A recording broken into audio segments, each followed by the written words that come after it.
Good morning, good morning, good morning, everybody. Welcome to the Elite Real Estate Podcast this morning on this wonderful Friday morning. One more time, 7:30 Eastern time on our Friday mornings. Man, do we love Friday mornings, right? So, all right, guys, I'm super excited about our guest that's going to be joining us here in a few minutes. We have Mr. Quentin Crumbey that's coming on with us. And guys, I'm super excited to have him on. And I say this, you guys probably get tired of me saying I'm super excited to have these guests on, but man, when you get to be able to surround yourself with these kind of people, holy cow, man! Like it's really sometimes I'd like to look around and figure out like why people want to come on. But no, I am super excited to have Quentin on here in a second, and we're gonna be talking again. I've hit on some few things, and one of the things is our mental capabilities and our mental stability, as an entrepreneur, as a mom, as a dad, as how many things can we handle? Like how many things get thrown at us that we can handle? How many things get tossed at us that we struggle with? How many things? And I was in a meeting yesterday, and Quentin, we'll talk about this in a second. I'm going to bring him on here in a minute. But I was in a meeting yesterday, and we were actually talking about like our mental things that we have that are stuck in our brain from when we were kids, right? And the things that were stuck in our brain that people tell us, you can't do that. That's no good. You're no good. It's never going to work. It's going to fail. And how that gets drawn out in us sometimes. So, but without further ado, Quentin, I'm going to bring him on right now. Quentin, my friend, welcome to the show. Glad you could be here today.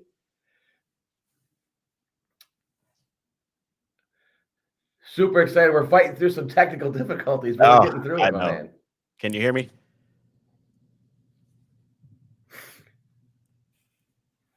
We're getting there. Oh, my goodness. Can you hear me? No. Yeah, we're getting there, buddy. Listen, I am super excited to have you on because we are, one of the things that you talked about, and I've listened to your podcast, and listened to some things that you've talked about. And and you and I talked, we were at CreatorCon. We met at CreatorCon and had a fantastic conversation at CreatorCon and talked there. Robert Courtney, shout out to Robert Courtney for putting that thing together and putting us together. So I feel like we have this capability of fooling ourselves, right? Because of, it's a widely spread thing like childhood trauma, right? But trauma looks different to everybody. And it's one of those things that we talk about, like, and as men, we're not supposed to talk about that stuff. And I've talked about different things and how do we overcome that stuff? And it's by talking about it, right? So it's by overcoming it and talking about it. So Quentin, my man, how are you? I'm doing pretty good. You can't hear me still? Oh, I'm trying my best to get in here. Okay, can you hear me now? Can you hear me?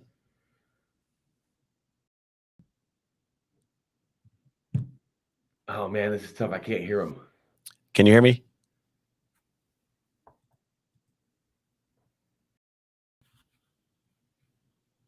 Oh, I can hear you, but you can't hear me. Can you hear me? All right, well, I'm gonna keep pushing through here. But so one of the things that Quentin talked about, and he talks about on his show,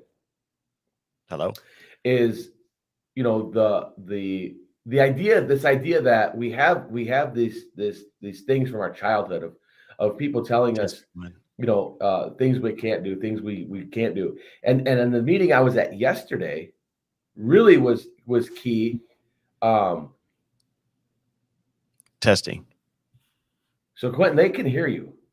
Oh, our audience is telling me they can hear you. Oh, they can. Cool. Oh. So you go ahead, my man. Oh man, hey, if you guys can hear me, I am so sorry. I promise I did not get on here to have all my technical difficulties here. But first of all, since you guys can't hear me, I wanted to say thank you for having me on the show, Jimmy. We did meet at CreatorCon. Shout out to Rob, Courtney for putting that together so we can meet. I definitely want to say that the mental health is a space that I'm in. I've been mentoring men for over 20 something plus years. And it's definitely an area that I want to be able to uh, really dive into and understand that we do have more inside of us to do and be able to do a great job at it. But the thing is that we have to make sure mentally that we are have the capacity to be able to make those strides. So I thank Jimmy for allowing me to come on and just kind of share what I do in the space that I'm in.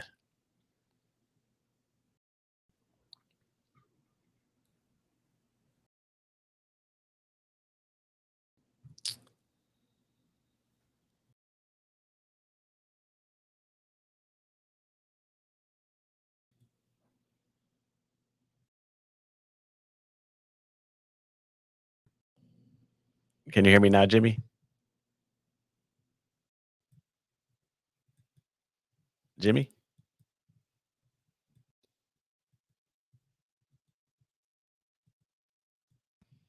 Jimmy? I don't understand what is going on, people. I do apologize for this. Testing.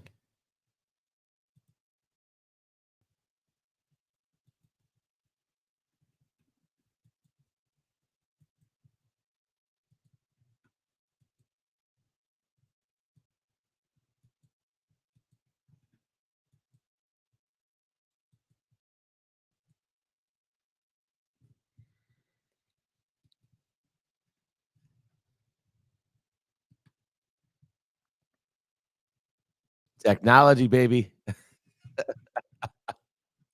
You say, can you hear me? Yep, I got you. You got me. We're good, I think now. Oh, nice. Yeah, I think we're good now. Sweet deal. All right, I can hear you now. Yeah, I got you. So now it's funny. So through the chats, everybody said, "Don't seem like you can hear Jimmy," and now can't hear you. Now, now somebody said, "I can't hear Jimmy." Oh. Oh man, you got some great people watching the show then they're helping us get this thing figured out. Oh man, yeah, and it's always the best laid plans. All the best laid plans fall apart, right? The Oh best my laid goodness. plans, and people don't understand like what goes into this, right? Like, we were in 15 minutes early. We're trying I, to get technology things going and right, everything's working. And then what was funny is my system shut down, which I don't know why it never does that, right? And so right. it is what it is, my man. It is what it Yeah. is. But look, that's part of right. What we were talking about is like our mental capability of getting through stuff. Yep. Stuff, the other It's S word. right.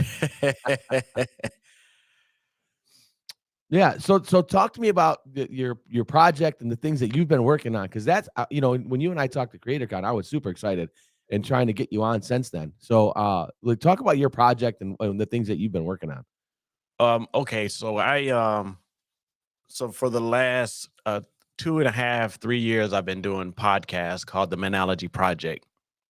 And that's where we basically talk about men's mental health and their wellness, but on like three different layers. So family, business, faith, and then also their health. And so we've been diving in that for the last couple of years. I've been mentoring men. I think I said this before, is that over 20 years, I've been mentoring men one-on-one. I probably have over 100 men numbers in my cell phone that I'm keeping in touch with, man. And then it just started becoming like overwhelming, to Yeah. say the least. So for the last year and a half, I've been really working towards like a plan to actually put everybody in one place, so that we can get this message to the masses versus this singularity type of mentoring or talking to. So this year we're launching the Man-Ology Project nonprofit organization that will be basically drilling and homing in on men's mental health and wellness. We have our first summit is going to be launching in June 7th to be exact, where we're going to try to get about 100 men into one space, man. And we got speakers, we got a panelist team that's going to come in. we got experts, but they were going to be drilling into some topics that we as men um, are looking for clarity in. I think our first event, we're going to be talking about when work life and family life collides. And then what is the balance? Or is there even balance, right? It's like we want to think that we have balance, but somebody tells us that we don't, right? It's either our wife and our kids are saying we don't see you enough, Yeah. or the business is not making enough money and you're not doing that enough. So, Well, uh, we're always our own worst critic, right? And that goes for everybody. Like we're always our own worst critic, and we're so hard on ourselves from a standpoint of, am I doing enough? Am I providing enough? What else can I possibly be doing? It's always this, and it's almost like we put this heavy burden on ourselves, yeah, and say, oh my gosh, what are we doing? And then we hear, to your point about the work-life balance. And I actually just heard this explained even better, that there is no work-life balance. There's a blend, right? yeah, It's a yeah, work-life blend. Because like as an entrepreneur, I don't have a 9 to 5, right? Like right, I got people calling me at 9, 10 o'clock at night. They want to go see a house. right, So, and that's where my money comes in, right? So I can't say I want to shut that off, right? right, Um, right. so I have to like plan that out where I like if I'm at my son's, basketball practice or something, I can step outside and take a call, while he's doing that. So that's the blend, right? And I think Yeah. that's what you have to start looking at that a little bit differently. Yeah. Now the thing is that, and I remember me and you talking, which is kind of how we ended up meshing, is talking about sports with our kids, Yeah. and that was one of the biggest things is that, even when I was working, my biggest thing was that I didn't want to lose that time that it takes to build a young man, right, or a young lady. I got a son and I have a daughter, so I don't want to lose that time. I think that sometimes we get caught up in the money so much is because, of course, it creates this lifestyle, but at the same time, the statistical numbers show that fatherlessness on any level produces, poor children in the community. And so, coming from a single parent home, I saw what that could actually do to somebody. So when you like something when you're younger, then you may try to overdo it when you get older. But I wanted to spend time with my son. So I think that when you say it is a blend, I agree, is that you're trying to figure out like how to blend these two things together. But at the same time, that could be just your balance. Your balance could be, I look at balance and blending as seasonal, because at one part of your life, you're going to be pouring in on one side, right? If you're an entrepreneur and you're starting off, you're going to have to give that business some time to grow. But then once it's growing and has met some type of maturity, then I think you actually have to then shift that balance back to the family to make sure that you didn't miss anything, right? And then kind of go back and fill in those gaps, because the wife has basically been doing everything. So as the father or the husband, you need to go back, fill those gaps in, and then get back to growing the business. So it's kind of to say the least, man, to be a man and be a husband and father is a hard job. Yeah. because of what everyone wants from us and what everybody needs from us. So the job becomes very taxing on us, which is why we're talking about mental health. And I think when you look at the number of suicide in men, and that number continues to rise every year, Yeah. it just shows you that men are taking on more mentally than is even talked about, in the open conversations that are out there, is that men are actually taking on more. And then we do think about things, right? We're processing things. We may not share it vocally, but we're processing things every single second of the day, because we know that families need us and we know that the business needs us. Yep. Yeah. And we stretch ourselves thin. And this is one of the things that my wife, it's a blessing, right? I've been married it'll be 25 years this October. It's great. It's great. And it's a blessing, but she has, like, over these 30 years now, right? Of us being together, drawn this out of me, right? Like drawn this, like this closed shell of me has, like, pulls information out, right? Yeah. And she's it's been a labor of love for her to pull this information out of me, because we compartmentalize so much, right? Like I can Yeah. shut things off and move to the next project. That doesn't mean the last project's not on my brain anymore. It's still there, Exactly.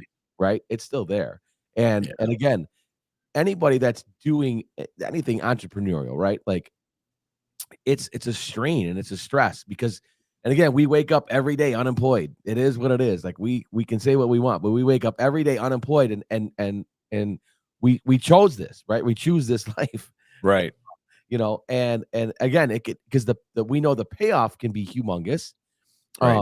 But we know the it's hard for there to get there. Look, Al Abdallah said 25 years for me on September 16th. Ooh, 27 years for me on July 25th. Congratulations. Yes. Congratulations there, Al. Great job. It's again that it's not easy, right? Like it is. The bad part is people ask me like, how do you do it? Been married for 25 years. How do you do it? How do you do it? I'm like, I don't know. Honestly, it's been pretty easy for me. You know what I mean? Yeah. Like, Yeah. I guess it's everybody's like, well, is it hard to be married? I'm like, no, I don't know what I would do if I wasn't. I don't know. That's what it is right there, gentlemen. That what would I do? And me and my wife were just laughing about this last night. It was like I went out with a friend of mine yesterday, and he was like, "Hey, man," he was like, "I have to die before my wife. I have to die before my wife because if she leaves, I wouldn't know what to do. Like I don't even know how our house is ran. I don't, I don't know what the money we pay out. I don't know anything." I said, "Man," I said, and I think that most men, if they have that type of woman at home, that is literally what happens. It's like, oh, I can't be left here alone. I No. don't know what I don't know what to do outside of the work that I do and the fathering and the husband I do. I don't know what to do. Yeah. Yeah. Al said, how do they last that long with us?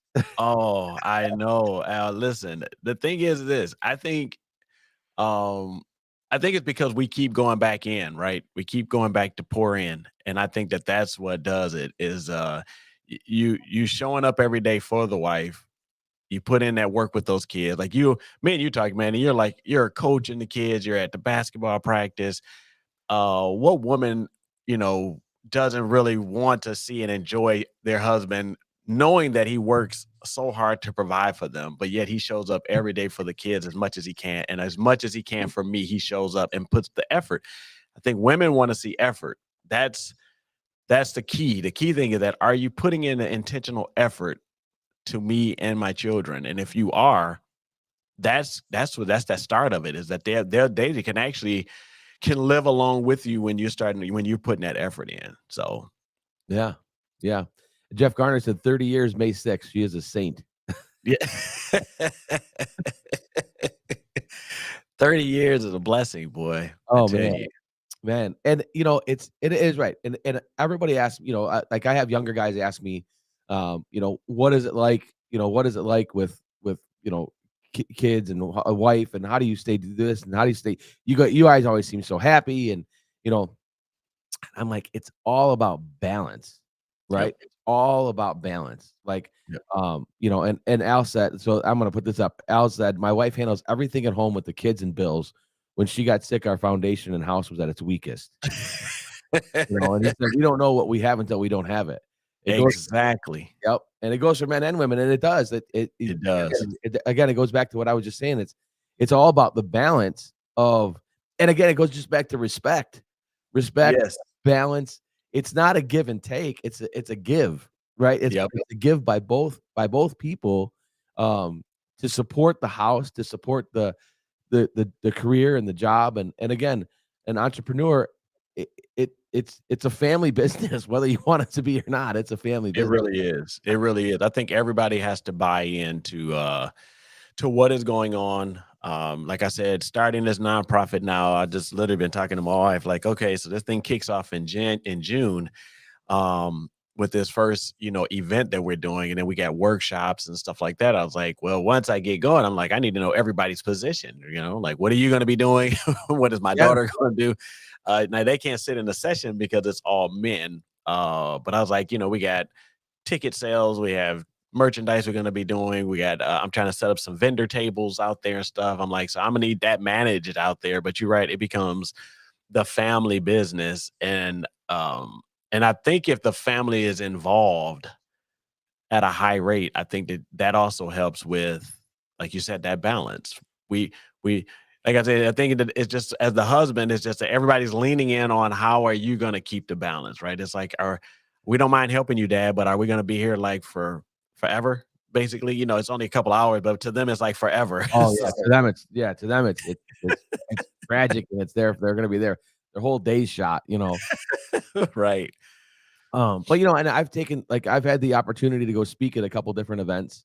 I've gotten to speak at EXPCon and the Shareholder Summit and some different things. But one thing that my wife and I have done now is like we make that a vacation, right? She just goes with me, and we make that a vacation, because I think goes back to that blend. Like if I have to go, like, and it sounds the first world problems, right? If I say I have to go to Miami to do this thing, right, right. But why wouldn't she come with me, right? Like, it's 2-3 days, 4 days, whatever it was. And why wouldn't she be able to come to spend that time with me? And I think that's a big piece of it. I think that's the biggest part of the blend. Like you said, how can I get my kids involved, right? And I've talked about this on this show before too. Like I've taken my son on showings with me. Like, sorry, buddy, you got to go with me. Like Dad doesn't have time to take you home. Like you're riding along now. We just got to go show some houses. And you know what? He liked it. I think he just enjoyed when we were there. I think, but no, I think that's important for us as parents too, to share this, and show our kids, what it is like, what we do go through, almost on a daily basis, right? Like the things that we do handle, and I think it is good for them to see it, right? Because I growing up, for me, like my dad worked in a factory his whole life, right? So. And that's what I did right after high school. I went to work at a factory because that's what he did. So, I just followed in the footsteps of, and then I started working at the heat treat factory, and I was like, I don't want to do this. Like, this is not for me. I worked in the heat treatment plant too, and that was not for me. Oh man, I did that for a couple of years, and I was like, this is not. I mean, the money was good because I was, 17, 18, 18 years old, and my friends I had some friends that went away to school, and I'm like, that's dumb. I'm just gonna work, man. Like, I know. Definitely went through the world backwards on that one. Oh man, I did a lot of stuff backwards in my life. Yeah, but I think that when it's still that it seems backwards, right? Because that's what I talk to my son about now. It's like he's away at Tennessee State University. He's a junior there. He's doing fantastic. He's working hard. He's understanding more of that independence, that what it takes to put the grit in and to stay grounded and stuff. But the thing is that I remember when because I also own a Christian apparel company, and I remember taking him on some of my vendors, locations, setting up, putting together, and then it really helped him because he was kind of a shy kid. So I had him out here talking to customers as they walk by, explaining the brand. What do we do? What do we stand for? What is our why? I helped them do sales on a computer and stuff like that. So I think that I don't know if as much as if they like doing it, but I think that they enjoy having that time with us. Because it'll be a great memory when they have their own family. Is that, man, I remember my dad took me to go see houses, and he'll tell his kids the truth. Like, I hated it, but right. He took me to Chick-fil-A afterwards. It'll have some significance because of, yeah, son, I know you didn't really like it, but let's go out to eat. And that'll something that they'll remember, that he knew I didn't like it, but he did take me out to eat, and I got some ice cream or whatever. But I think that you still bring your kids and put them involved, because I think mentally they have to have the capacity for their own life later. And so I think that it is our job to make sure that they get every ounce of understanding on what it's going to take to be a husband and a father, if they choose to. They may choose to be single for the rest of their life, but and being a man by itself, it has its own mental challenges as itself. But if he chooses to have a wife and some kids, if he's not able to learn how to navigate that space from his own father properly, then we're doing our sons a disservice, and we're doing our daughters a disservice. So I definitely, when we met, I thought it was very kudos that you have so much intentionality on your kids and your wife, even though you're this big time realtor guy. Yeah, it's cool. It always goes to the foundation, right? And the It does. foundation has to be strong. Otherwise, nothing matters. You know what I mean? Like, again, it's all that the foundation has to be strong, and that part of what we do, we're supposed to. I tell this to my boys all the time that the pressure's on them because I'm supposed to do better than what I had, right? Now Yes, sir. they're supposed to do better than what they had. I'm like, good luck, guys, because like I always say, when I die and come back, I want to come back as one of my kids because it's a good life, man. Like, They do have a good life. it's a good life. And I'm like, but I go, now the pressure's on you guys. And I tell my son, my oldest is 20, and I tell him, I'm like, look, the pressure's on, buddy. You like, when you decide to go down this path, like, if, find a wife and do whatever you're going to do. And if you decide to have kids, like, your job is to provide more than what you had, Yep. and so the pressure's on, right? So I think that's big. And I think and I want to go back to kind of the beginning. We got kind of messed up here at the beginning, but how did you, like, where did this come from? Like, where did this idea for this Man-Ology, where did this manifest, and where did that come from? Like I think, like I said, I think coming out of my mom and my dad got divorced when I was 10. And so I kind of watched this chaotic relationship between my mom and my dad. And from there, just kind of really learning what took place, right? It's like they got divorced. I find myself, we were basically just like dirt poor because my mom basically didn't have anything. She didn't really have anything. So we just really just kind of like bounced around. And then I watched mentally how my mom it was such a stress for her to be able to actually raise 4 kids by herself with nothing, right? She had 0. And then I watched the mental capacity of my dad, who just basically had that type of lifestyle transferred to him from his father, from his father, from his father, from him. So it's like this vicious cycle of the men on the Crumbey side of my family that just had this vicious cycle of just tearing up homes, right? And so the biggest eye opener is that we moved to live with my grandfather for a couple of years on my mom's side. And my grandfather basically had something similar happen to him, where his father had a whole family in a whole nother state. And so talking to my grandfather, my grandfather was a pastor. And so I'm asking my grandfather, I'm like, hey, how did you not turn out like your dad? Right. Because I don't want to be like how my dad was. And so my grandfather just told me, he was like, listen, man, you're going to have to live a real life for Jesus Christ. Like, that is going to be the only way to break this cycle, is that you have to live this life according to God's word. So, I'm like 12 years old. So I'm like, okay, we're a church family, but I'm like, okay, well, I have to figure out like what this means. So for those 4 years, I basically was being mentored by my grandfather to understand what I had to do in my own position to not turn out like my dad. 90% of it was being disciplined and consistent in following Christ. Along the way, all the way until I got about 20, it was all mental. It was mentally, the mental part of you is what keeps that consistency in your commitments. Being able to keep a commitment and keep consistency is mental toughness to show up every single day doing the exact same thing to keep moving, right? You hear that stuff from like Michael Jordan and Kobe Bryant. So as I got to about 20 years old, I really started figuring out like, okay, so mentally I have to be dialed in, because if I let my mind go one way left, I find myself doing wrong things. And so I'm like, okay, so mentally I have to read the Bible every single day. I have to pray every single day. I have to kind of stay steadfast in these places.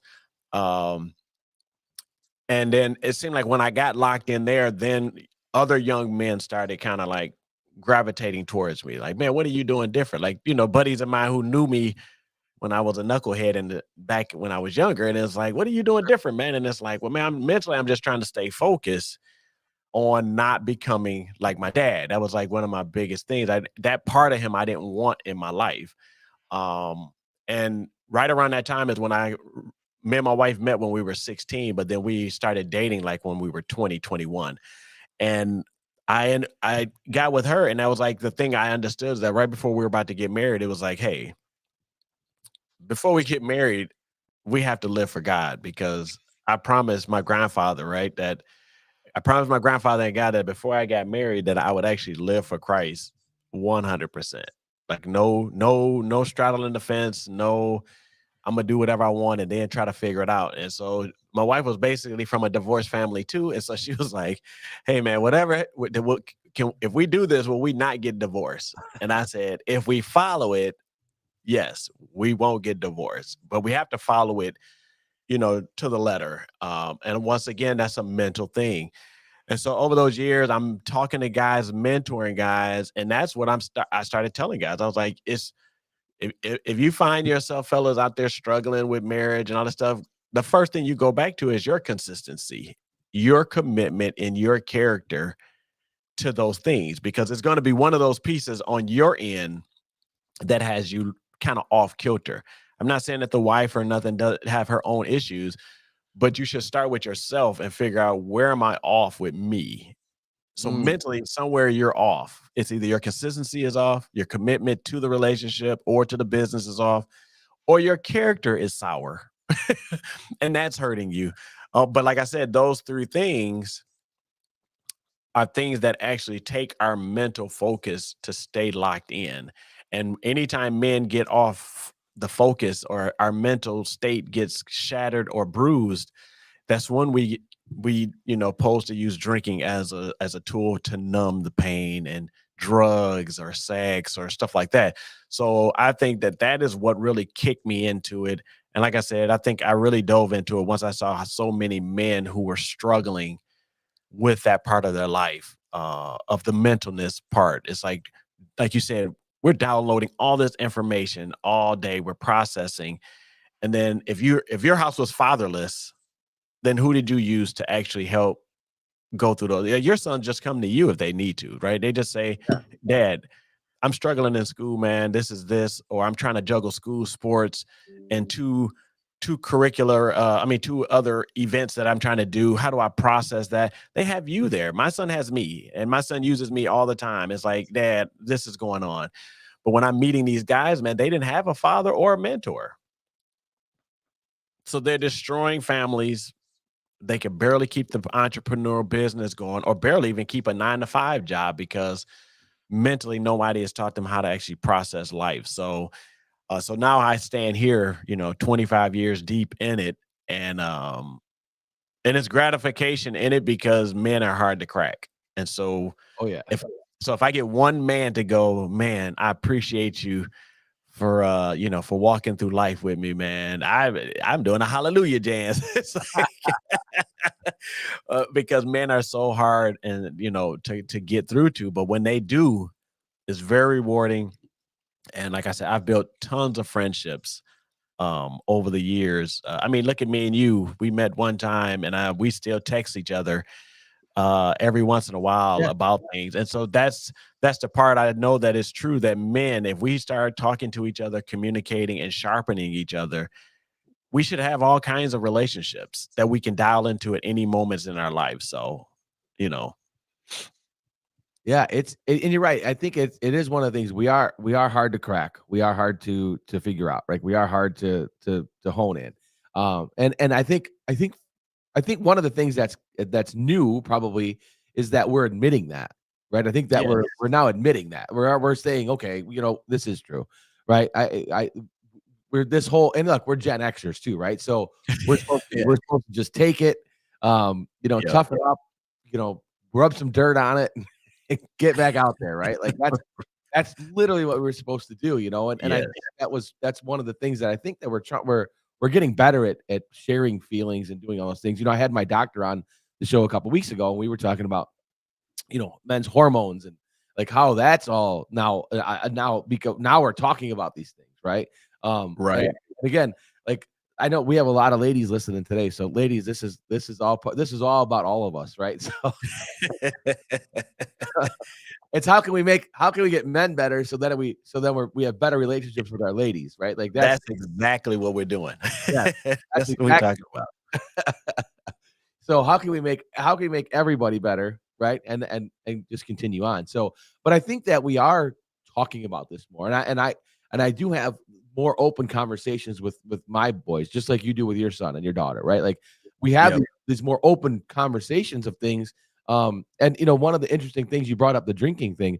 One of the interesting things that my doctor brought up was like, people under the age of 30 are drinking a lot less than our age group did, right? Like at a much faster rate. Now, I said that to somebody else the other day, and they said, "Yeah, because they're high all the time." Well, Well, there may be something to that. I don't know, right? But they are drinking at a much less rate than what we did.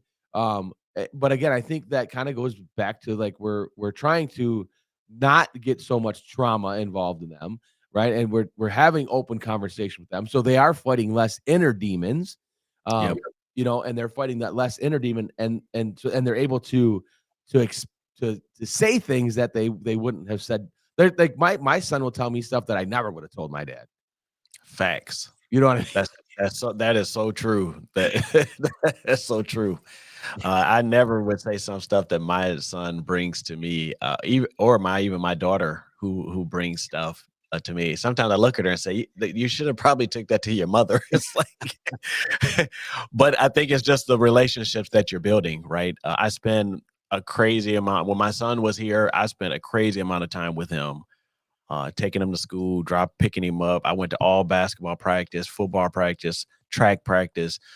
Then on every Friday for about 9 years, me and him went to Buffalo Wild Wings like every Friday or Saturday and just had a father-son talk. Like it was like, I mean, it was more like building a friendship when we went there. It really wasn't me, trying to chastise him and all of that stuff. We really went there just to have a conversation, talk about life, and what he needs to do to be a better him. And that really worked out. I think that building that relationship starting at like 9 years old till he was about 16 or 17, it really paid off for the 20-year-old, 21-year-old him, that now he's all the way in Tennessee, 8 hours away, and he'll just call me. He can call me at 6:30 in the morning because he knows I'm at the gym. He'll call me at 1 o'clock in the morning or 2 o'clock, whatever. He just can call me and reach out to me, and talk to me. And that's the same thing for his mother. The one thing I have found is that mother relationships with their kids is a lot easier. And I think it's because they carry them. The bond is just different. And it seems like fathers actually have to work on building a relationship with the kids. Like, I think father to miss that part of that. You actually have to put that work in. Like, you have to look at them and say, "Hey, we're going out." Because kids will sit up under their mothers all day. When they're young, they'll just sit there with their mom. They don't. If mama's here, I'm here, and that's for all the ladies that are listening. They know it's true that their kids they'll sit there with mom all day, and dads are the ones that actually have to say, "Hey, get off that couch. Let's go to the park. Let's go outside and shoot hoops, or let's go for a bike ride." I remember doing that with my kids. Let's get on the bikes and go. "Oh, Dad." And then we do it a couple of times. My daughter's 15 and she just asked me the other day, "Oh, you know what? We don't ride the bike no more. Why we don't do that?" Right? That was something that's ingrained in her that I implemented. And she's like, even at 15, she's like, "I think we should get some more bikes and start bike riding this summer." So I'm like, "Okay, we can do that." And that's a great thing for her to be 15 and then looking at her, almost 50-year-old dad and say, "I want to spend time with you riding a bike, on the weekends." And I'm like, I told my wife, I was like, that's kind of awesome that it was something. I mean, we did that when she was super young. But for her now to look and say, "You know what, I kind of want to implement that back into my life before I go away to college," basically. And I'm like, okay, so to tell you that we do our kids have a better life? Yes. Are we making a better effort? Yes. Are we talking about more things to them? Yes, because we're getting more free about who we are, and we're more confident in the man who can actually talk about other things than just making money. That's our go-to. It's like when things look shifty, well, I pay all the bills. Be better. Don't use that as your defense every time that you pay bills. Who cares, right? Ladies are thinking, we don't care about you paying bills. It's like, No. talk to me, man. Yeah. Yep. Exactly. And Sandy said, yes, we love family bike rides. Oh, yes. The family bike rides they were awesome. And I told her we are going to everybody's gonna get some new bikes this summer, and we're gonna maybe do some trail bike rides. Since everybody's a lot older now, we'll probably do some trail. I don't know if my son's gonna make it back to Michigan, because he's studying the MCAT this summer. So I think he's gonna have some pop ins here and there, but I think his career is about to take off. Yeah. So Yeah. And it's very similar to my son's down in Alabama. So it's funny. I don't know how much he'll be home this summer, right? Because they're the same age. So they're in the same boat, right? Like and he, we were just down there last weekend and we were talking about that. And he's like, I don't know how much I'm gonna be able to be home this summer. Like, and he's got responsibility, he's got work to do. Like I get it, and again, and then again too, like your son's in Tennessee, that they don't want to come back home to this weather that we got. No, they don't. And they're like, you could skip out on this snow stuff, man. Like I am not going for that stuff. Yeah. But I think like this is so important. I think because, and again, we've talked a lot about men today. But I think it's because of it's about the relationship, right? It's about the relationship of it's the give and take. We're all in, right? We're all in. We're all putting our arms around each other. We're all putting our hands in. And how do we just make this life better for everybody, right? And again, it starts with like one of the things that you brought up earlier. It starts with ourselves. Yep. And if I'm not right, then if I'm not right, then I cast this out to everybody else, right? Then I cast everything out to everybody else, and now I'm putting what's not right with me on somebody else. And as an entrepreneur, as a real estate agent, like we deal with this all the time. Like I talk to agents on a daily basis about they're frustrated with a client, or they're this is going on or that's going on, and what if the client says this and what if they say that, and this is going to be and I'm like, you're putting what you're feeling out on somebody else. Right. You don't know what your client's thinking right now. You're assuming it's all going to be bad. Why don't we ever assume that it's going to be good? I don't know. We're definitely wired wrong. Because I think I like what you're saying there too, is that the casting that out. I don't think that a lot of men understand that we are to create these atmospheres within our homes, within our business, for other people to thrive. That's what influence is all about. Like you're trying to, at home, you're trying to create this lifestyle that you live that other people want to replicate. I mean, that's really what you're trying to do. Like you're literally trying to create something in you that your wife and your kids will like. They want to replicate the things that you do in their own life, which brings on harmony, right? So you're talking about the realtors that are out there, and you're trying to get this customer to say yes. But what about you that says what is it about you that make them want to say yes?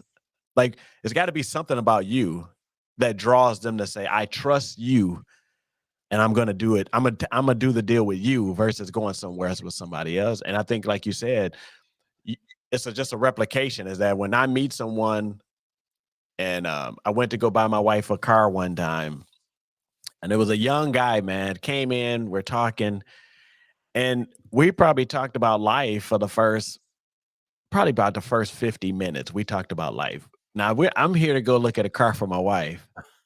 This guy's probably about like 28. And I come in, we shake hands, we're laughing and talking. And the guy never once even brought up the car. He literally was just like, man, I told him I'm coming here to get a car for my wife. He said, oh, that's cool, man. He was like, well, how long you been married? Told him, you got kids? Yeah. What is it about your son? What does he do? He play sports? Does he do this? I mean, we literally for 50 minutes, we're just going back. Now, this guy's young. He has no family, no nothing. Yeah.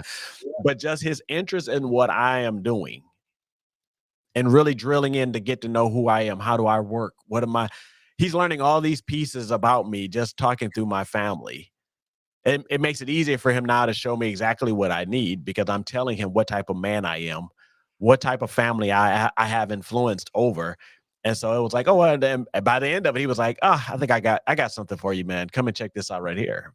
I took a picture of it and sent to my wife, and she was like, oh yeah, that'll work. I was like, man, can you send the paperwork over? He was like, yeah. I mean, literally, it was like the easiest sale that I think I've ever had in purchasing a vehicle. Was my wife's car a couple of years ago, and I thought, and I'm still good friends with it. And it's funny because, like I said, when you start with relationship first versus trying to always sell somebody something, then you end up getting each other numbers, and then you become friends. Because I still got Jake's number, and we still chat. I got Jack, Darius.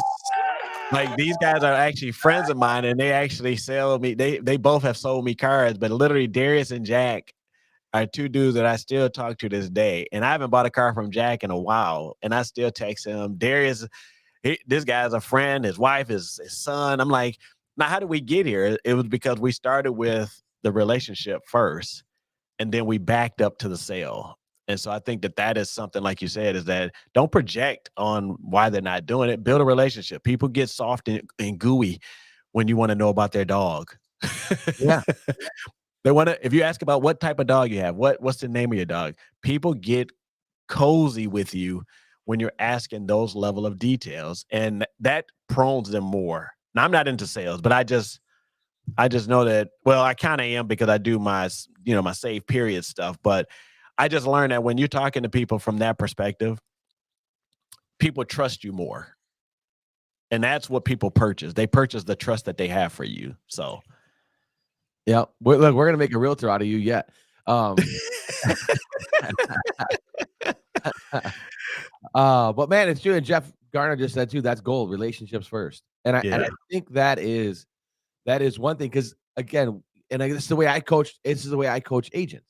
Right. The way I coach agents is you have to build a relationship first. People are going to use you because they know, like, and trust you. Yes. They do not care what brokerage you're with. They do not care what team you're on. They don't care anything else. They're going to use you because they know, like, and trust you. And if they know, like, and trust you, like you said, now you're going to go back to Jack and get a car because I've bought, I have the same thing. I have a guy, Dave, that I've bought, I don't know, I think our last 5 or 6 cars from him. And literally he'll call me now and just be like, hey, your lease is coming up in the next couple months, blah, blah, blah. Here's the deals that I got. And he's already got me set up. So like when I go there to turn in my lease, then it's just like, here's the key. Thank you. Here's sign all the paperwork. It's because we've built this relationship, and he'll say, how are the kids doing? How's Chrissy doing? Like he'll add, he says all those same things. And I say this to realtors too, because again, it's how do I build this relationship? Because what value do you show outside of just being able to open a lockbox? Hey, man, because that's the key right there, is that what value do you show other than just searching? Like, the worst person that can come to me is somebody that I feel in nature is only trying to get my cash. It's like, I'm out. Yeah. I've walked out of Mercedes dealerships because the energy was just off. Like, literally at Mercedes, I think I walked around in there and no one even said a word to me. And so I was thinking, even if I just pushed through and said, I'm going to go to another dealership, right? This dealership has tainted me from Mercedes for the rest of my entire life. Yep. That I walked into one of your dealerships and people treated me as if I don't even know what it was. I mean, I didn't even get a hello. It wasn't anything. And I stood in there for about a good 20 minutes. So I didn't just go in and then walk back out. I gave them an opportunity to try to influence me with relationship. Hey, how are you doing? What brings you in? Why is your wife not here? Why are the kids not here? Something to engage me before I go and spend. These cars are 60, 70, 80, 90,000 for a car. And I'm like, and you can't say hello? Yep. I was like, that's a lot. Like that means we're definitely off if we think that people are just going to make a purchase. And maybe they have a lot of return customers. I don't know what their motto is, but I told my wife, I was like, Mercedes is out for me. And then I went over to BMW, and then they're like, take the vehicle home, keep it for the week. I was like, keep it for the week? Yeah, keep it for the week. Don't even worry about it. Go on vacation, go down to Chicago and drive it. I'm like, Chicago? He was like, yeah. Well, he understood at the end of the day, if you take this car down to Chicago and you drive this BMW around, the notoriety, we love for people to kind of look at what we have going on, so that he know that you're going to feed into that. And then if you have never driven a BMW before, they're awesome rides. Like, I mean, they're spectacular cars from a driving perspective. And that's the selling point for him. I don't have to shove this car down your throat. I'm just going to lend it out to you I'm going to trust you and lend it out to you for a couple of days. And he was right. Before I could even get back there, I'm like, yeah, could you get the paperwork? I'll be back there Friday, get the paperwork together. But I was like, it is that trust that creates, building a relationship, that trust that you have. And I think that works on just all fronts. That like Jeff said, is that the relationship first. We need to lean into that more. I know we're scared of people taking advantage of us or duking us or mishandling us. But it's okay to gamble on relationship. Just keep your boundaries, understand what you will allow and what you won't, but also understand that relationships are gold. They are, just like Jeff said. That's a golden rule of thumb. So they are. And I again, as realtors, the other thing that we talk about a lot too is like, we've dropped the ball, right? I haven't talked to this client. I got him into a house a year ago, and I haven't really stayed in touch with him. I'm like, well, now's the perfect time. Call him and say, hey, sorry, I haven't been in touch with you. I've been super busy, blah, blah, blah, whatever you want to. But now you have a reason. Now you can kind of fall on that sword a little bit and say, I dropped the ball. I haven't talked to you, but I just want to just checking in. How are things going?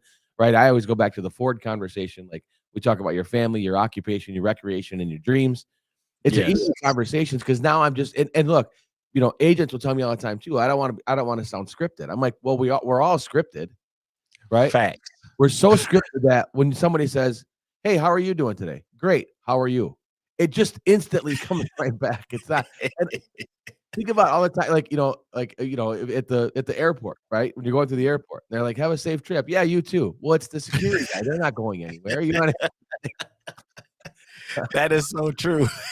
We're so scripted that we just like stuff just comes out, like and it's funny, but when you start building that relationship, then that's where, because now you just did it. You just promoted BMW and you just put down Mercedes, right? Right.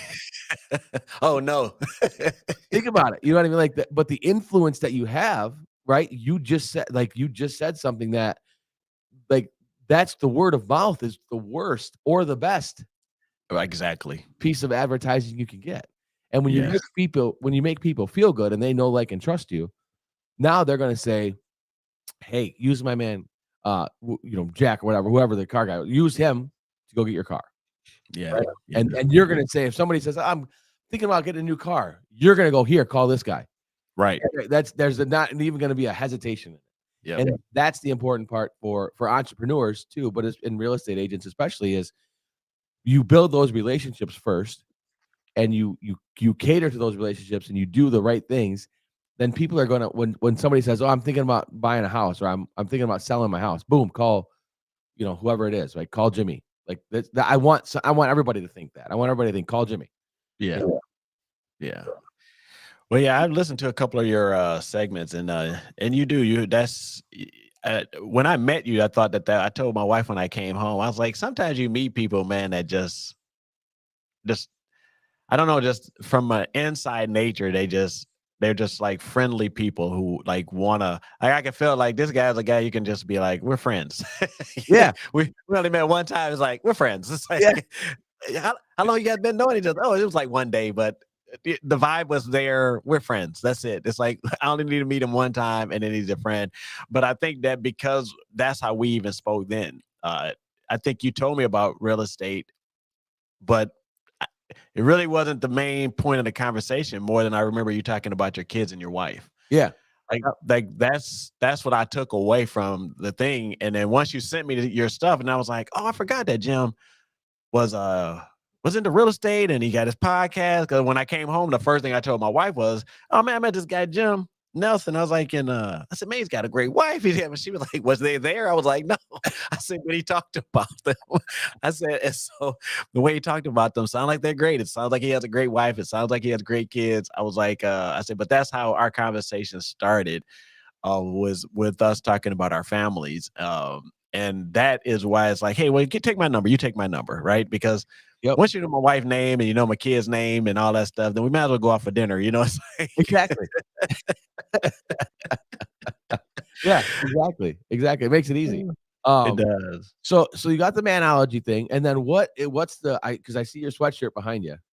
Oh, that's Save Period is my Christian apparel company that I own. You can go to www.saveperiod.com. Being a Christian and being someone who always wants to uplift and motivate people, I created that brand, and it's basically just, you know, Jesus died on the cross, right, for three things. It was like for salvation, to love us, and then to forgive us. So I have three variations of it: save period, love period, and then forgiven period, just to let people know. It's more of I created it because it was more of a reminder to ourselves that I am saved. If you're Christian, that I am saved. I have salvation. And then I created the love and the forgiven one for people who may not be a Christian yet, but they still have to understand that, man, I am loved. I am forgiven. Like, and that just kind of speaks to that trauma that we have in our life, that you've been forgiven for things in the past and you are loved. It may not be by the people who you want or need to love you, but if you put yourself in the right positions, there can be some people who actually love you.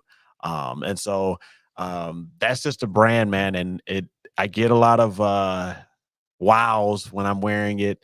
And so I'm kind of trying to do some rebranding this year to kind of get it back on the forefront, because I've been really focused on this nonprofit stuff. But the brand, it had been doing very well, and you know, wear it up, because it definitely just something that just motivates you when you sometimes we walk around not feeling love. Sometimes sometimes it's like, man, you don't feel forgiven. And that stuff is the stuff that works on our mental when you don't feel loved, or you don't feel like somebody's forgiven you for some things that you've done. And so this brand is just something that when you wear it and you look in the mirror before you go outside the house, you can encourage yourself. I am loved, and then I am forgiven. And so I definitely say that it's definitely a great brand to wear. If you need something to kind of remind you every day, this is a great brand. Not only will it encourage someone else, but it's really for you or for me. So yeah, I love it, man. And you're right. We need those reminders from time to time. yeah. Kind of goes back to what we were saying before, and the meeting I was in yesterday really kind of hit me between the eyes yesterday too. Is, we talked, we were talking about, like, there's hundreds of years of, like, our families, right, and our ancestors and our friends' ancestors and our friends and families' ancestors that have all compounded what is in our brain now. You know what I mean? Whether we can make it or whether we can't, whether we're going to succeed or whether we're going to fail, and all those insecurities and all that just weighs on us from time to time. So I think the sweatshirt idea is fantastic, and we need those. That's why I have these up behind me, right? Like, I have these up behind me because I walk in this room and I see these reminders of, like, take the risk or lose the chance. You know what I mean? Like, no pressure, no diamonds. Like, I need these reminders. Like, I'm, we're sports guys, right? So I need to score all the time. I need something to look up to keep scoring. Yeah, and hey, and make sure you send me your size, man. I'll send you a sweater I'll send you one of the hoodies. Oh man, I appreciate that. 2X. Yep. Double 2X. I got you. I'll send one over to you, man. Send stuff. It's a double X. Yeah, I got you, man. I'll send a hoodie over there to you. Oh, I love it. It'll be right on the show. But no, man, I appreciate the time for you to take. We're gonna have you come back for sure. Yes. And when is your event? When is your event coming up? The event is June 7th. It's gonna be a 9 to 1 on a Saturday morning. We're having it down at the McGregor Conference Hall down at Wayne State University. So it's going to be a great time. Like I said, we have a great main speaker, Sean Smith. He's a father, a husband, NFL referee. He's going to come with some fire. He's got great stories on how he's been blending and balancing his life with his family, refereeing, his work, and everything. He's got kids in college, man, and so he's a good friend of mine for over about 10 years. And so I've watched him grow and watched the things that he's done. He's got a great message, and it's all true because I've watched his life. I'm putting together a great panel for discussion there with a couple of expert gentlemen that are going to come and wow us with some strategies and some techniques, man, to be better men mentally. And then I got I'm trying to get a couple of guys for some wellness stuff. Trying to get maybe a doctor or something to come on. It's the only thing I got left to try to get. I got somebody for you. We'll chat offline, but I got somebody for you. Okay. I would love to do it. So, well, Quentin, I believe I really was excited about having you on, my man. I appreciate the time. Everybody go find Quentin Crumbey on social media. Find the Man-Ology. Find all the things. We'll get out there in June and take it easy, my man. I appreciate you. Go to the EliteEdgeNetwork.com. Find everything there. And we'll be back next Friday for the Elite Real Estate Podcast.